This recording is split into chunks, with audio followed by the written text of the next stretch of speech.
Welcome to our event this morning or afternoon, Double Your Grants, 7 Funder Engagement Secrets for Funding Success. I definitely see some familiar names and faces in the Zoom room. Thank you. I love seeing all these folks saying hi in the chat. For any of our first timers, this free grant workshop is one of Instrumentl's educational webinars in our Grant Seeker Growth course, which is a new program I've designed to share with all of you. Y'all, I had so much fun in our last course session, and the feedback you shared literally brought joyful tears to my eyes. Is that embarrassing to admit? Maybe a little bit. So thank you to those of you who were here last time. I see some of you in the chat who are back again, and I so appreciate you. And I'm so glad you had great things to say about last week's course. I am hopeful, and I'm pretty sure that today is going to kind of come up there and be as great of a course as we had last Thursday. For those of you who are new to Instrumentl, we're the most loved all-in-one grants platform for grant prospecting, tracking, and research. We currently help more than 3,500 nonprofits and grant consultants save time in finding and applying for more grants. To start us off, for those of you who don't know me, my name is Rachel, and I'm one of the newest team members at Instrumentl. My job is to help develop helpful and educational events like this one to share with our Instrumentl community. I have a decade plus of experience in the nonprofit sector, specifically in museums, and I'm based in Los Angeles, California. I'm also super excited. I'm bringing on a very special guest today, a VIP guest who is joining us, one of my colleagues from Instrumentl. And I'm going to have her actually introduce herself today. Oh, it helps if I unmute. Thanks, Rachel. I'm really excited to join you guys today. The energy here is really good, and I usually don't get to interact with this many nonprofit professionals. So I'll be the one that you'll see a link a couple times today to book a strategy call with me. I would love to connect and talk more about Instrumentl. My background is healthcare fundraising and nonprofit event planning. So nice to meet you. Yay. Thank you so much for helping me out and joining our program today. And Alia, as someone who is from the nonprofit world as well, I just love having folks who kind of know that sector inside and out, as I'm sure all of you can relate on some of the things that we experience on our day to day. So quick FYIs for our program. This event is about an hour long. It's going to be interactive. It's going to be instructional. I saw some people say they really appreciated the interactivity in our feedback form from last event. So this one will be equally engaging. I'll invite you to share your thoughts in the chat box, contribute to polls, and you'll have a few moments for independent work time in your workbooks. So I'll drop that link again in the chat if you haven't opened up a workbook yet. This workshop is being recorded right now, and the slides will be shared afterwards, so keep your eyes peeled on your inboxes. I know we're all super busy, so thanks for spending time with me today. Please make sure to take care of those personal needs during the program, but make sure you're back here at the end. I will have some live Q&A and some ways to enter to win some prizes today. Lastly, to make sure you can follow along with me, you can toggle on your closed captions. Those are currently activated in Zoom. Okay, so as a reminder of our course materials, we're approaching this like an instructional course. We're back in school today, and we're going to all be learners. We're going to embrace our learner mindset. So a couple of key resources that I want to make sure everybody has access to. The first is going to be that course syllabus. So I want everybody to make their own copy. I'll drop that link in the chat again. If you need the PDF version or Microsoft Word version, let me know, and I'll drop that in. We also have an event resource page for today. This is a website that I use to basically compile all the things that I talk about with you today. So that's going to be something that you'll be able to check back on. I'll add the recordings and the slides here after the event, something to bookmark and reference later. And lastly, we're going to have access to our funder database for our funder evaluation and research portion of this program. So if you already want to get ahead of the curve and start setting that up now, you are welcome to. I will talk a little bit more about what that entails in just a moment. For some cool little perks about what you're going to leave here today with, I want to make sure everybody walks out of this Zoom room with a couple of things. So by taking action in some of the ways I'm going to kind of point you to this afternoon, you're going to leave with a tailor-made list of good fit funders that are automatically sourced for you. I will show you how absolutely easy it is in about 3 minutes to get to your specific funding sources that will fit for your needs. You're also going to have access to the best options that are out there. Our database is currently full of 17,000 active RFP opportunities and growing week by week. We have over 100 that are added, usually closer to 200 added every single week for those active funding sources. And you'll save hours of research. We've heard from folks that they've saved up to 15 hours per week using our database to find and source new funding opportunities with our unique matching algorithm. So I'll talk a little bit more about how you can access all those things. Plus, Alia is going to be doing some very special strategy sessions with you all. So she's offering these one-on-one grant advising sessions. I know I had some folks who were really interested in taking advantage of that last time. So if you are interested, she has limited time because we are a small team and we're going to try and make sure as many of the almost 200 people that are on this call have access to this. There are 10 spots available to book a call with Alia. So I'm going to drop that link in the chat. You'll have other opportunities throughout the program today to get a chance, but I would highly encourage, because there are 192 of you, to book that now while you have a chance. And I'll keep a reminder of how many spots are available as we go through the program. Okay, lastly, before we get started, I want to highlight some very special friends who were really awesome and actually highlighted some of their learnings on LinkedIn last time. Kara Brink, who I can see is in the room. Kara, I want to honor you with a raffle prize. We're going to give you $50 to your nonprofit. So thank you for sharing your learnings on LinkedIn. I've added Kara's post here. If you add your learnings from today and add the hashtag Grant Seeker Growth, I'll be able to find those. I am going to be continuing to raffle off that as we go through the course. So please share those learnings, and congrats, Kara, on that raffle prize. I'll have a couple more raffles for folks as we go through the program today, but let's get started. Okay, cool. So now with all those details out of the way, let's talk a little bit about where I'm taking you all today. First, we're going to understand a little bit more about our funder perspectives, do a little bit of background research on what funders might be looking for. We'll then do a quick project brainstorm. I'll talk a little bit more about that. That'll be a guided activity that we'll do in our workbooks. We'll also have an opportunity to dive deep on some funder evaluation and research related to our projects. I'll talk about that as well. And then I'll wrap you up with 7 secrets for communication and engagement with funders. These are sourced from our expert council, and I think they're really excellent tips that some of us may have not thought of before. Some may have, but I think I was pleasantly surprised with the creativity and breadth that our expert council had shared these 7 secrets on. We'll end with a wrap up and a quick Q&A session. And as a reminder, this course is CFRE certified, so please stay to the end when you submit your feedback form. That'll just prove that you were here for the program, and you'll be able to receive that 1 CFRE point for initial certification or recertification. Okay, last thing before we get into this program, I will host a post-event session. If anyone wants to stick around and join me for office hours, I'll hang in this Zoom room for about 15 minutes. I know we're all busy, so no pressure to stay. But if you have questions or just want to chat with me, share feedback, I'll open up the room for about 15 minutes once we get to the end of the program. Okay, so just to give us some context, we want to think about who our funders are. Let's do a little deep dive on understanding funders and what they might be looking for. And I'm going to invite us to step into the shoes of a grant maker.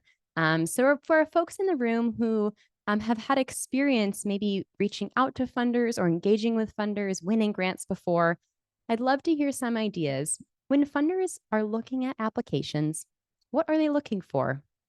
Share a couple of ideas of things they might be looking for, indicators on your application that might give them insight to who you are as an organization.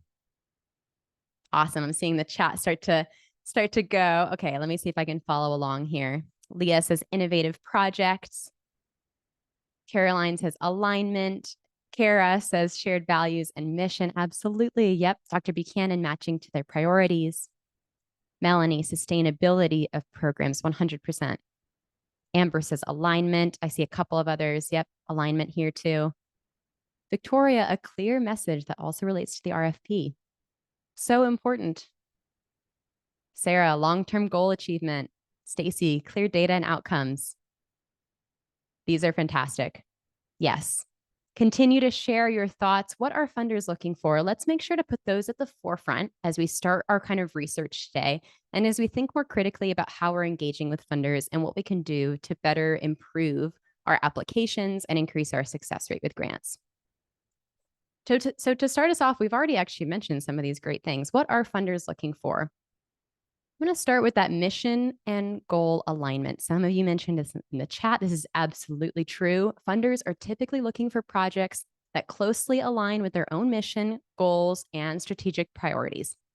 So it's important for grantees every time you're writing an application, anytime you're engaging with funders, to clearly demonstrate how your project supports these areas.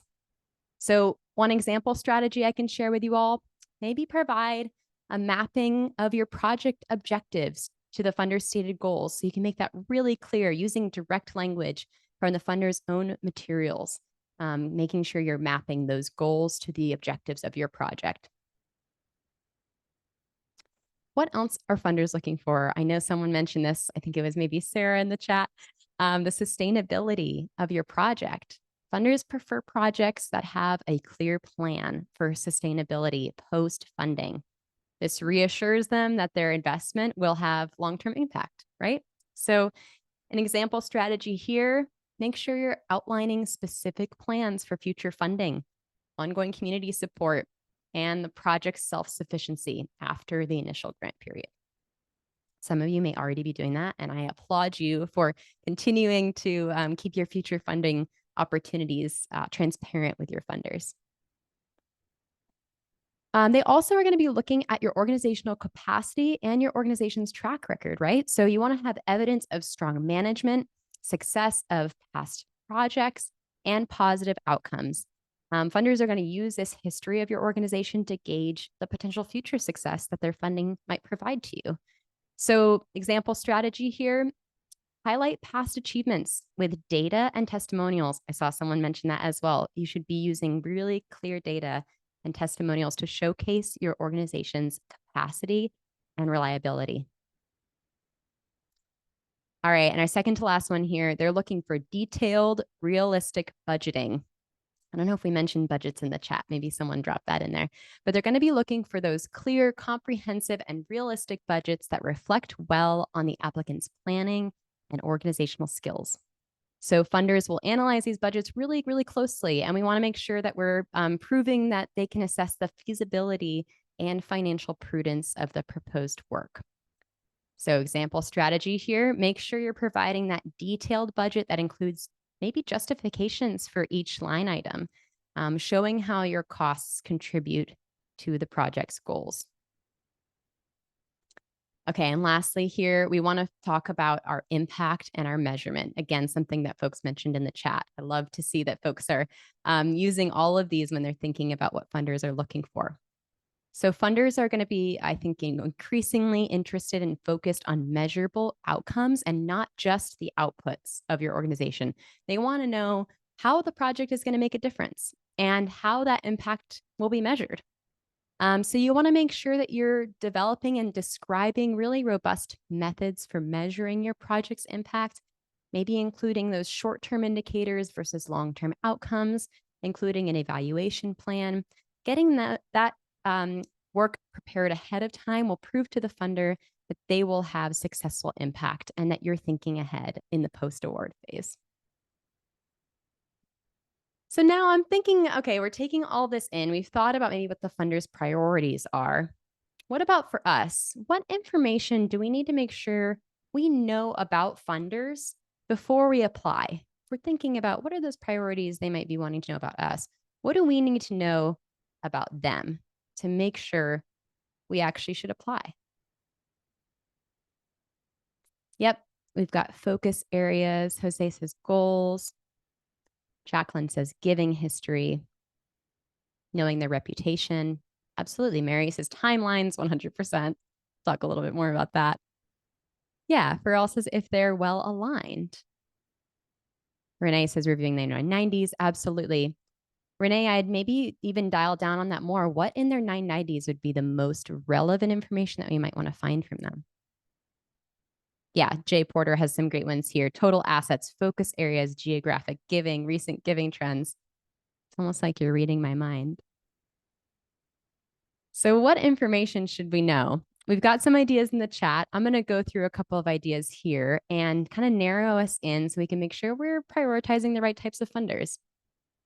The key info on funders that we always want to be looking for. Number one, the grant maker's mission. Some of you mentioned that in the chat. You should make sure this is clearly demonstrated and aligned, that you fully understand what the grant maker's mission actually is. The second here, understanding key stats on giving patterns. Someone mentioned giving patterns in the chat. That's something that will give us some indicators of past giving and potentially what their future giving might look like. We want to have a holistic view of their giving patterns. This kind of goes hand in hand with the second one here, but 3, they're giving trends and cycles over the years. So we might want to be looking at things like NTEE codes that they've been giving to. What are their trends in these areas? Are they giving to a certain sector more than others? Does that align with our sector? And how it's looking for potential future years of giving. We want to look at data on past grantees and funded projects. This will give us a great indication of if they might be interested in funding an organization like ours, if they've aligned with past grantees that have similar missions to your organization. We also want to know geographic areas of focus. I saw this mentioned in the chat too. This is not something to ignore. You want to identify areas that funders are giving in currently. It's going to give us a higher boost on our success rate if we are in an area that they already are focusing on, they're giving on. And lastly, this seems like a no-brainer, but always a good reminder, the overall grant eligibility requirements. We need to make sure we're actually eligible for the opportunity that we're applying for, right? So these are, I'm thinking back, this is the context we need to have when we're looking at funders. We started with what our funder priorities are. We're thinking now about what are our priorities when we're looking for funders. We're going to use this information to guide a little bit of our learning today, and I will come back to this and touch on this information as we go through our program. But first, I want us to do a little brainstorming because we don't get a lot of time to be creative in our day-to-day adult lives. And we're going to think a little bit about our organizations and the missions that we're currently working on, the goals we currently have. So let's think for a quick second. We're going to kind of step into a reflective moment here. What are some of the things that you dream for your organization? Think about maybe some of those big picture goals, or maybe you have a really specific project that you're currently working on. What do you dream for your organization? What are the successes for your organization going to look like in the next 6 months, the next year, the next 2 years? Yeah, and for some of the folks that were with us for our grant revolution, I asked a similar question. I loved seeing those dreams that you have for your nonprofit organizations. Dominique says long-term sustainability, and I see someone did a thumbs up for that. Yep. Leah says creating more relationships with funders for longevity. That sustainability piece is so crucial. Jose says they're updating their senior center. I love that. Kelsey would love to see a well-organized grant writing department. I'm sure many can relate to that dream too. I fully support that dream. Mary says large unrestricted gifts to support full realization of our current strategic plan. Wow. Yeah, that's amazing. Carolyn says multi-year funding. Oh, and another Carolyn says more families and homes with support services for success. I love to see that. So many amazing organizations doing incredible work. Paul, I hope so too. He says, hope my boss will purchase Pro. I think that might bump you up, might elevate some of the work that you're currently doing. So fingers crossed. Keep sharing ideas. I want us to kind of step into that dream space, think big for our organizations, and hopefully that's going to double our funding opportunities. And I'm going to kind of show you how we're going to get there. First, let's pull out our workbooks. I'll drop that link again in the chat for anyone who's had trouble accessing that. I'm gonna invite you to reflect on one project or program that you are currently working on. That might be a little hard to narrow down. So take a second, think about a project. You're going to fill out on page 3. There is a table listed there that has a couple of bullet points. I'm going to give folks about 2 minutes to fill this out. You'll start with a quick kind of scratch notes there about your organization. I've asked you to just briefly describe your mission using a few keywords. And then maybe a couple of funding goals. So think about your funding goals for the year, including maybe key areas of need. Just jot down a few ideas there. And then in the brainstorm section, you're going to see I'm going to focus you in on one program or project you're currently working on funding. For those of you who are grant consultants, maybe think of a client that you're currently working with. Identify one of their projects that you're working on. Detail that one project that requires funding. So just like quick notes there. And then I'd love for you to also come up with some notes on your ideal funder profile for this specific project. And I've written here for you to consider different grant types that you might be narrowing in on, the location of the project, and funder interests that you need to have in order for this project to be successfully funded. So I'll drop that link again in the chat in just a second.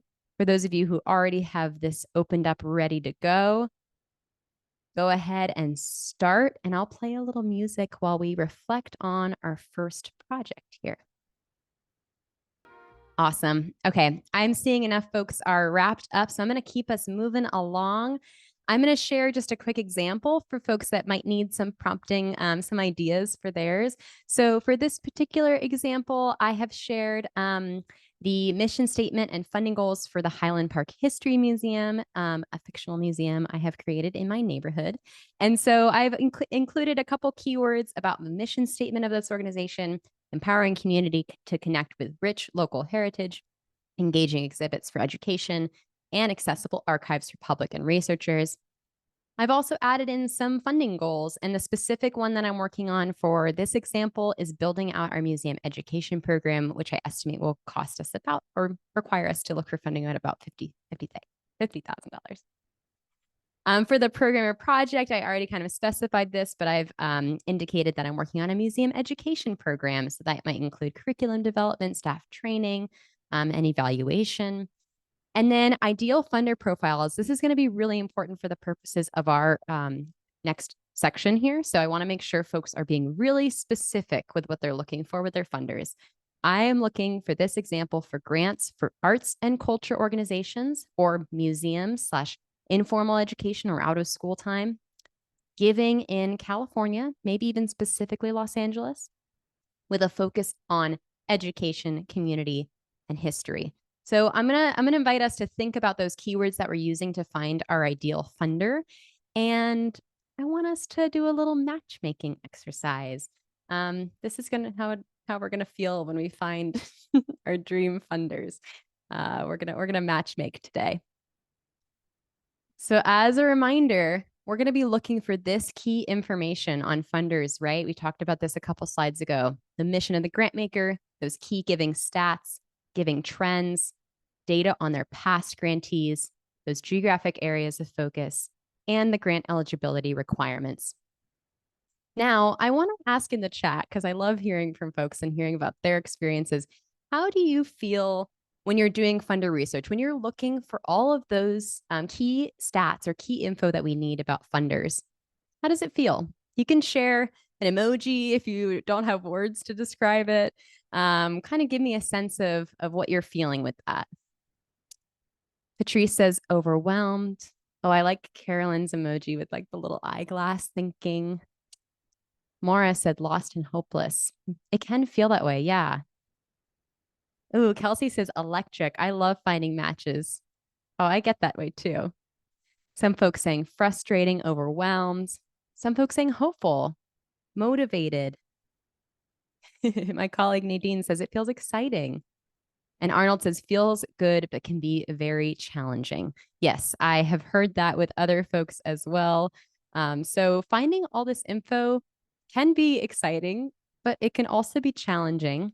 And when I have searched for this information in the past, I sometimes feel like this emoji right here. It's one of my favorite recent emojis. So where can you find this information?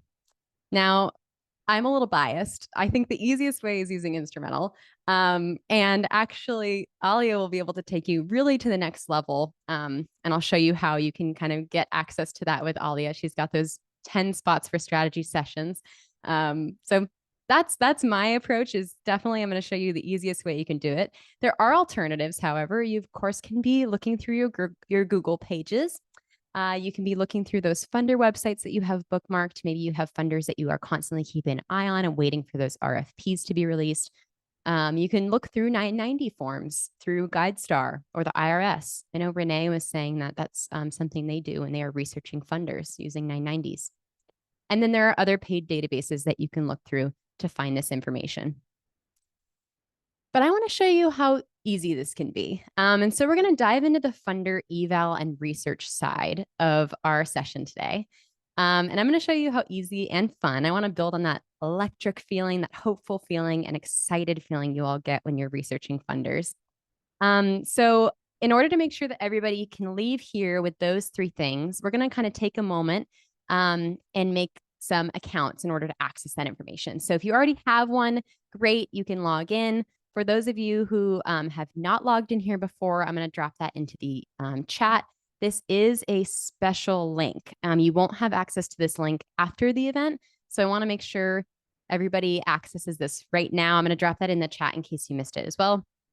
This is the only time during the event that I'm going to share this specific link, and I'm going to tell you why in just a second. And I want you all to be able to go to your boss after this event and say, hey, I found like 5 new good fit funders right away. And I'm going to show you exactly how you can do that. You're going to be able to, in about 3 minutes, set up your funding parameters, and I will show you how truly easy this can be. I promise you will leave with a tailor-made list of good fit funders. You'll have access to all of those best options. You can view the entire database of 17,000 opportunities. And hopefully you'll save yourself hours of research. As I mentioned, some folks have mentioned it saved them 15 hours a week, which is pretty amazing. I know you all have a lot on your plate. So as much as we can save time, we appreciate that, right? So if you click that link in the chat, I'll drop that in again. Yes, if you already have an account, you can go ahead and log on. Awesome, Karen, I appreciate that. Lisa, if you are like Lisa and you have an expired trial, you can go ahead and DM me your email address that you used to sign up, or you can use a new email address. During the event or after the event, I'll make sure you have access, and I'll open up your trial again for a few more days so you can explore exactly what we are doing in our workbooks. So you'll click that link, and while folks are doing that, I know some of us are already in Instrumentl, so great. I will catch up with you in just a moment. Awesome. Miranda, Michelle, Melissa, I'm seeing your notes. I will keep track of all of these so that you can make sure you have access. For those of you who are signing up for the first time, you can follow along with me right here. I'm just adding in my name, my email address. I'm making a password, adding in my phone number, and I'm indicating what type of organization I am. For this example, I'm using that same museum that I was using in the example prior, sharing a little bit about my organization, what the annual operating revenue is, and if we have 501c3 status. The last question it'll ask you is how many grants you've won in the past year. And then you'll start your trial. You'll click try 14 days free. Awesome. Yeah, I see these emails from folks. I will definitely get to that in just a second, but to make sure that folks that are already logged in are moving forward, I'll come back to you in just a moment. So we're gonna go ahead and fill out that link. You'll get to this page and I'll be giving you a direct way to book because we're actually getting the perk of having Alia in this event, and she's gonna be your grant advisor for anyone that's in this program. We can skip this now and you'll get access to book a strategy session with her if you click her link in just a sec.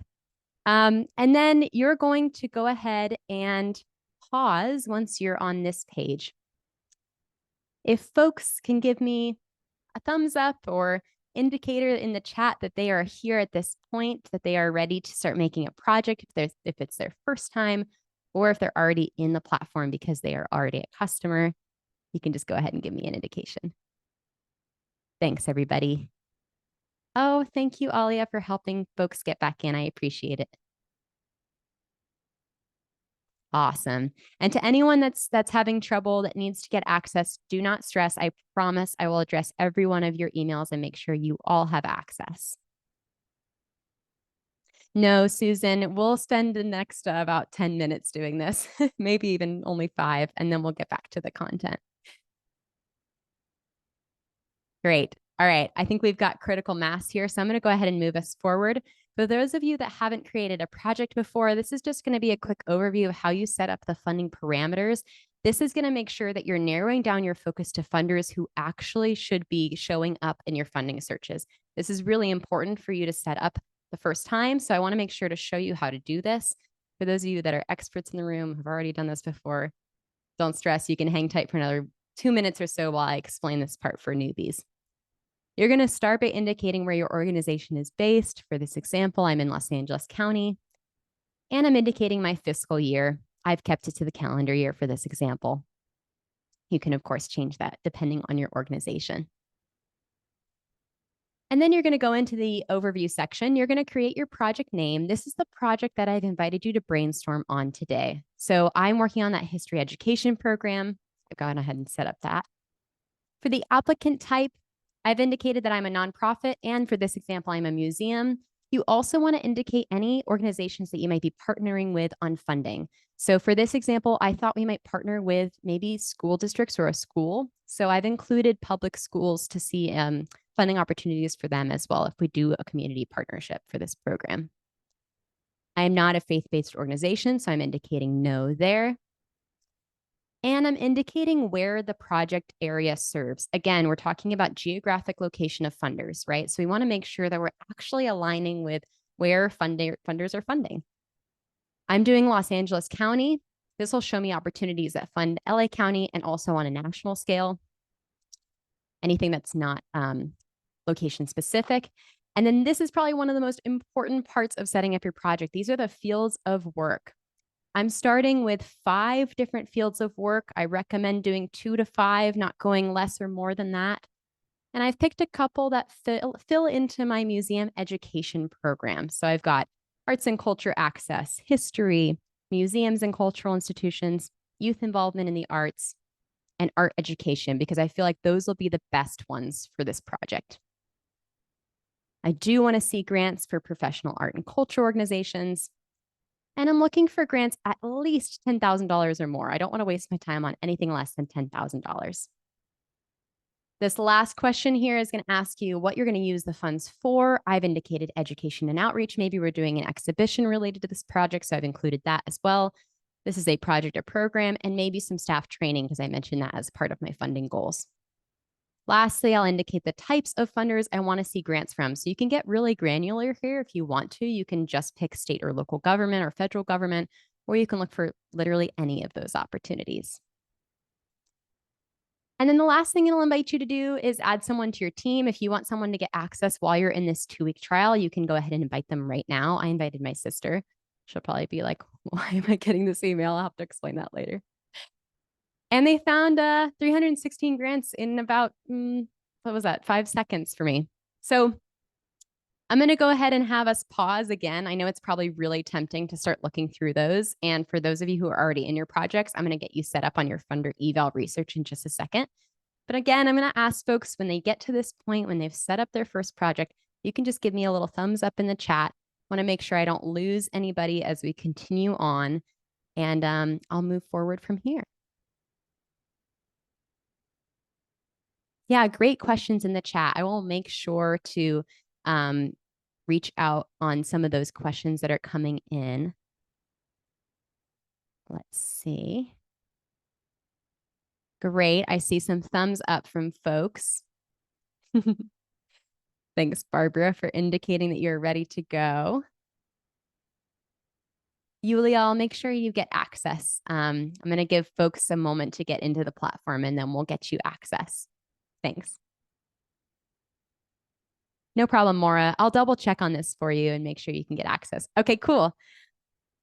All right, so before we do our funder evaluation, I'm going to do a quick pop quiz for everybody. Just get us back into our, like, what are we learning about today? A reminder of what we're focusing on so we can really narrow down our searches. Pop quiz. What should we know about funders? I'm going to go ahead and launch this poll. I am hopeful that everybody's going to get this one 100% correct. What should we know about funders? The mission, key stats on giving, giving trends, data on past grantees, geographic areas of focus, the grant eligibility, or all of the above. Oh my gosh, y'all are doing amazing. I am hoping I didn't trick anybody. This is maybe kind of a trick question. I'll give folks another second or so to respond. Yes, 7. I see some answers in the chat. Okay, I'm going to go ahead and end that. Look at these results. This is so great. Everybody passed my pop quiz. I'm so impressed with you all. You all are paying attention. You get gold stars for your course participation. All of the above, right? So let's talk about how we're actually going to identify those. My next step here, I'm going to do a quick demo of how I look for this information in Instrumentl at the funder, and then you can do it on your own. I will invite you to actually jot down some notes in your workbook, and I'll show you where to do that. But first, just watch me do this. You can follow along in your own platform, and then you'll have a chance to try it out yourself. For this example, I am literally looking at a real foundation, the Dreyfus Foundation, for my history education program. So we're going to go through and look at this kind of example here. I found this in my matches. This is the matches tab up here. You'll see I have 100 plus of those, and I'm just doing a quick scan. I can see the mission of the organization right here. Looks like it's pretty aligned with my project. And I can see the eligibility. Wow, this looks like a pretty good opportunity for this history education program that I'm working on. I'm going to be able to see their total assets, information about the key people, which is one of the things we want to know, right? The key giving stats, the super important information we want to always make sure we're looking for. And I can see the grant amounts. This median is maybe a little low for what I'm looking for, but I'm going to still keep this in my pipeline because it's pretty darn close to my minimum, right? We can also see the grant locations that are being given to. So I'm just going to back up real quick so you can see that. First, I noticed it was mostly New York, and I was like, okay, I wonder what California looks like. 189 grantees in New York. But then if you look at California, 121, that's pretty good. That means they are giving in my state as well. I can look at those organizations and actually dive in deeper. Maybe I even recognize an organization that I might be able to reach out to and ask them about their experience with the funder. And I can look at how many of the awards have gone to new grantees. This is actually a great stat to use in that kind of go or no-go decision making. 35% is actually really kind of good stats for me. So I might be more likely to get this grant since they are giving 35% of grants to new grantees. The last thing here that I want to highlight is those NTEE codes. Looks like their majority of giving goes to arts, cultures, and humanities organizations. Wow, how perfect is that? So I'm going ahead down here. I'm writing in some opportunity notes. I'm just indicating, hey, this could be a really great fit, but I might need to do a little more research. That was a real cursory review. I'm saving that into my tracker. I'm putting it as a status of researching because it needs to have a little more info. And now I'll show you how it's in my tracker. So it's right over here. I actually saved another grant as well when I was doing a little research here for this program. You can see my opportunity notes are saved, and so is my status of this project. I'm also going to add in a task while I'm at it because I noticed that the deadline is coming up. The deadline is May 10th for this.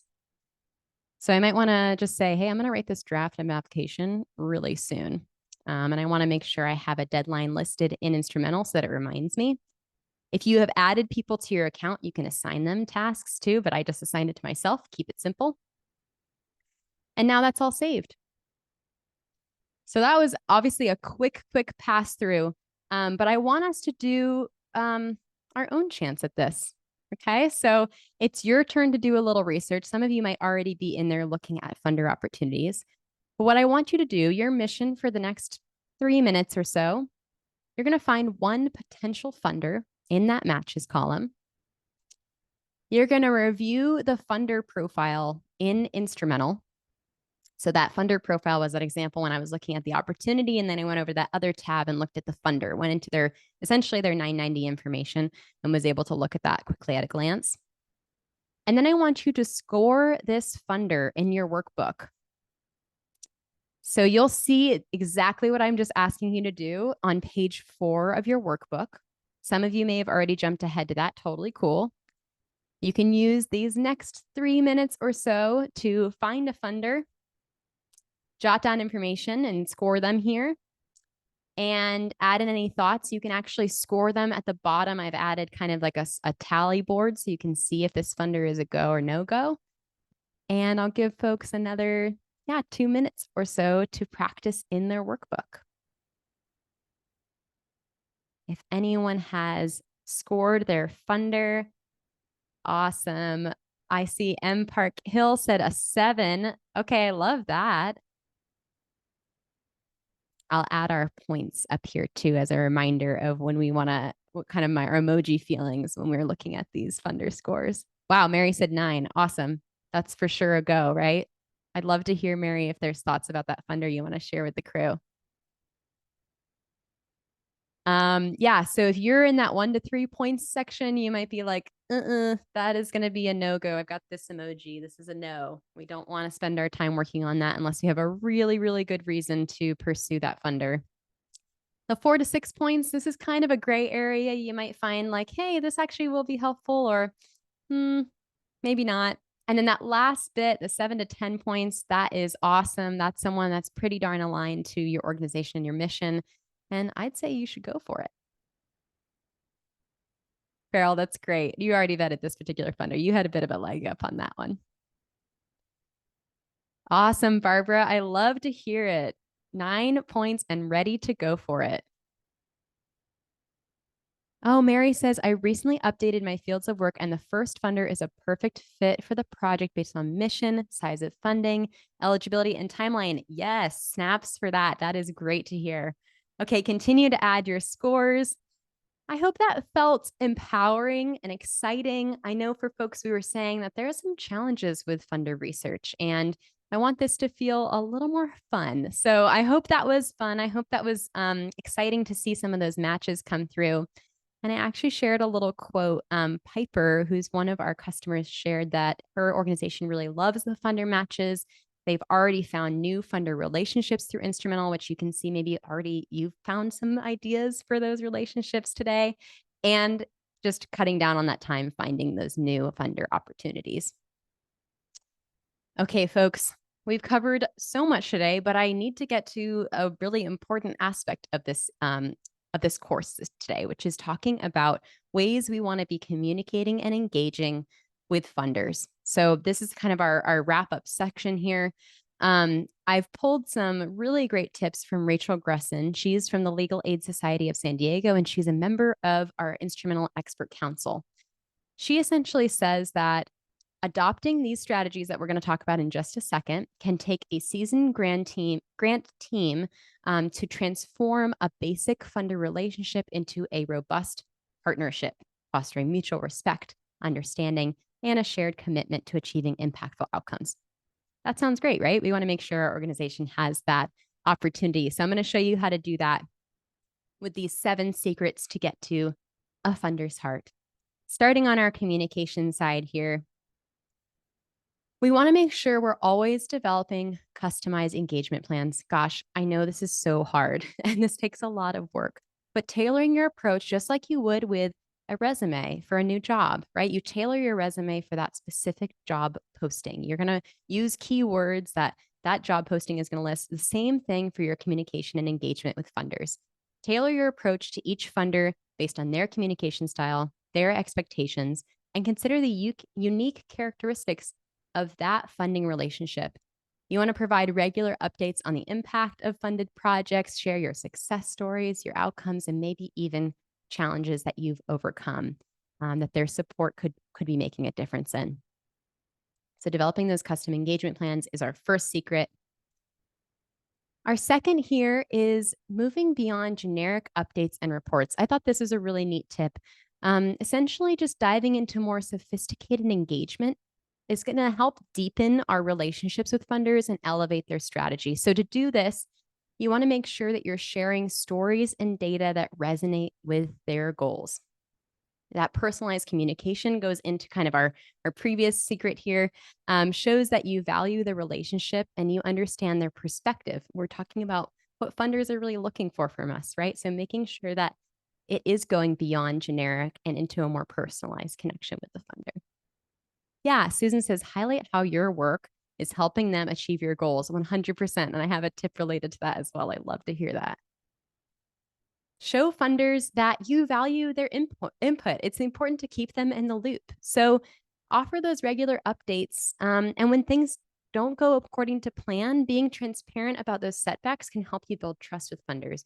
Ask for their feedback on your programs or strategic direction. They might actually have valuable insights that you want to consider.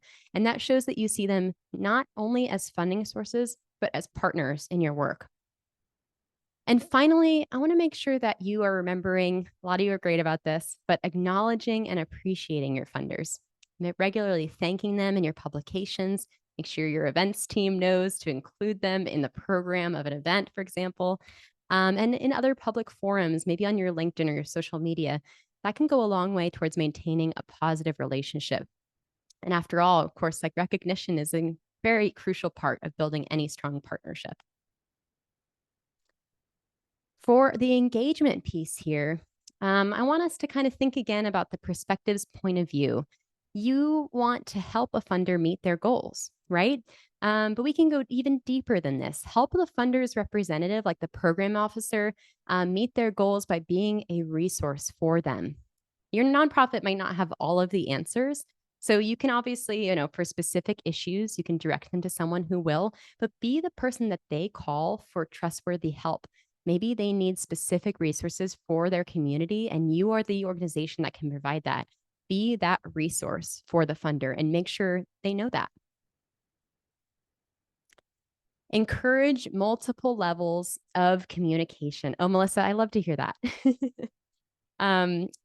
Multiple levels of relationships. Sorry. Don't just limit your connections to the grant manager or the person that's sitting in this Zoom room right now as the primary contact. Make sure your board members, your executive staff, and your program leads also build relationships with their counterparts in the funding organization. And that might require the grant team from the organization to train their executive directors or governing board officers about that relationship building and why it's so crucial. And it should start at the top of the grant application, not just with the grant writer, right? So making sure to foster and build in a culture of that multiple level of relationship building with a funder. And then the last thing, I think Melissa kind of hinted at this too, right? Funders are people too. So we want to focus on more than just the financial aspects of our transactions with funders. We can invite them to events, offer opportunities to interact with the people they're actually helping, or even involve them in volunteer activities. Hold a funders open house. Invite funders to come in and meet your executive director or your board. And make sure you're just not holding it on an afternoon or an evening that might compete with their own board meetings, right? This kind of engagement can help build a deeper and more personal connection. Okay, folks. So we've gotten through so much today. I want to pause for questions, but I also want to get to kind of some of our wrap up today. And what I might do, because we're getting a little close to the hour and I know we're all busy, I might go through the chat after this event and answer questions asynchronously in our event resources page. So I'm going to drop that link in the chat again. And what I'm going to do is I'm going to add a section to this page that is our Q&A. So I'll add in questions that came in from the chat. I'll respond there and you'll see your name and your question in there. So I make sure to get to everybody's questions. As a reminder, I want to make sure folks know that Alia is booking those one-on-one strategy calls. And so I'll drop that link again in the chat. For those of you that started your process of funder evaluation today, she's going to be able to help you really narrow in your searches. I saw some of you were saying that you might need some help narrowing that down. She is a true pro at this, which is why I'm so excited that she had time to be on this event today. So I encourage you to do that with her if you have an opportunity to book. We've got 10 of those spots. Okay, before I share our feedback form, I have been doing this habit of getting a class photo. So before folks move on to their next meeting, I would love to invite us to go off camera if you feel comfortable. And I'm going to take a quick class photo of everyone who's in this room and share it. I really appreciate folks being willing to jump on and share. Okay, and I'll go through the pages. I'll do a quick count off and we'll do a quick smile and wave. Okay, everybody ready? 3, 2, 1. Cheese. Okay, one more page. 3, 2, 1. Cheese. Nice, Maura. You got on camera just in time. Wow, I love seeing all these smiling faces. Y'all are awesome. Great. Our last thing for today is just going to be sharing that feedback form. I'm going to drop the link for that in the chat. I'd love to hear what you have to say about our program today. Let me find that for everybody here. And please take a moment. It should only take about 3 minutes to fill out your thoughts. I'd love to hear what you have to share about our program. Thanks, folks, for being here. As a reminder, we have one more session in this series. It's going to be next Thursday. That's going to be this one about post-award management. I also am including an invite to our grant chats next Tuesday. I know it's a little soon coming down the pipeline here, but I haven't invited anyone else from our events yet. So I wanted to make sure this special group got access to that. It's just a fun hour-long moment to kind of meet other folks and chat about challenges and triumphs that we're having in our grant seeking world. So I'll drop that link in the chat as well. Thank you so much for being here. You can reach out to me, say hi on LinkedIn, or email me if you need to reach out with any other questions. I loved spending this hour with you. I will see you all for our next session next Thursday. Thanks everyone for being here. Oh, thanks, Paul. You're the best. Thanks for spending this time with me. It was great being with you. Have a great rest of your day.